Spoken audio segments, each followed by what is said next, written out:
Hello and welcome back to my channel. My name is SewRena, and in today's video we're going to be sewing up some vintage curtains for my living room. I found some modern curtains from a bargain store and I love the texture and color. The only thing that I think needs to be changed are the large modern grommets. So if you're interested in seeing how I turn these modern curtains into a vintage curtain and all the supplies that I use to get that done, go ahead and like and subscribe, and now let's get into the video. For this project, you're going to need a pleat tape along with some hooks. I was able to buy them in a set. You will also need some fabric and or a curtain. Today I am using a curtain, so this is going to reduce some of the work that I have to do. All I have to do is trim the length off, leaving enough seam allowance for me to add the pleat tape. And in this case, I'm adding 8 inches of seam allowance. I'll be folding it 4 times. If you want to see how to make this completely from scratch, as in you purchase your own upholstery fabric, go ahead and follow the tutorial from Online Fabric Store. That is what I used for my process. So I just cut off all of the grommets and I use everything that's left since it's already hemmed on the sides and the bottom. Bring your fabric over to the ironing table. I pressed it over once at 4 inches.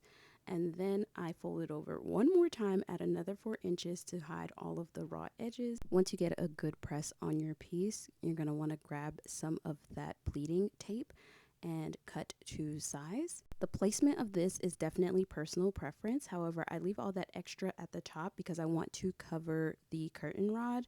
I think if you're going to use one of those like decorative boxes that go over the curtain rod, you can skip that and put the pleating tape all the way to the top. But I think that defeats the purpose since we do want that decorative pinch pleat in the first place.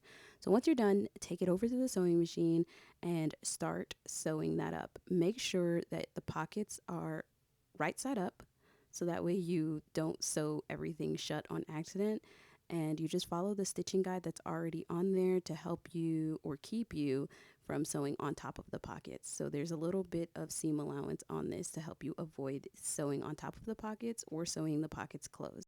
As you can see, I already have a hook in on the left, so I put them in every 2. So I skip 2 pockets and then I put another hook in, so that way it has more of a pinch pleat, like the pleats are separated so they're more distinguished.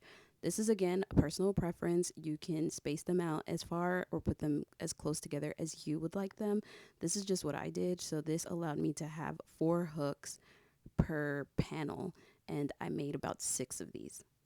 I am personally not a fan of making curtains. I feel like it is the most boring thing to do. It's right up there with hemming someone's pants. And at this point, I had already hemmed 8 curtain panels for my mom. I've done a couple curtains for the house, and now I have 6 more curtains to go. So I'm almost curtained out, but I do love the fact that all of my curtains in this house are not only vintage inspired, but they're also custom made for this house, which I feel like is such a blessing to be able to be like, even my curtains are custom. I think that's a really cool flex, if you will. Once you flip it over, the last step is to straighten out the pleats, and then you're going to sew the bottom of the pleats closed. Now this was a little bit difficult because this isn't like a normal fabric. The blackout portion of this curtain is kind of like painted on, so it's very hard to sew through this.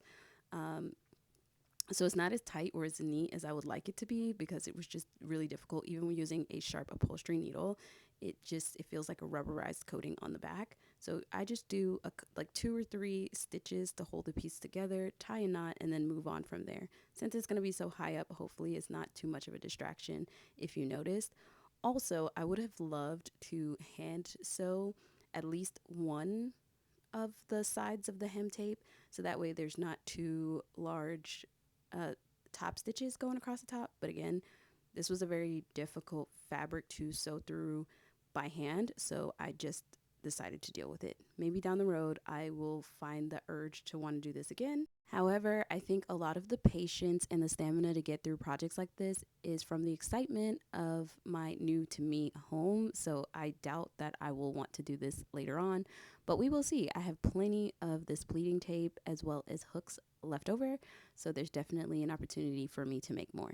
My house came with this little track system that the hooks link into, so I'm able to pull a cord on the right side and it draws it open. There are some kinks that I'm probably going to have to work through because this is my first opportunity to see how well it works, and it kind of is 50-50.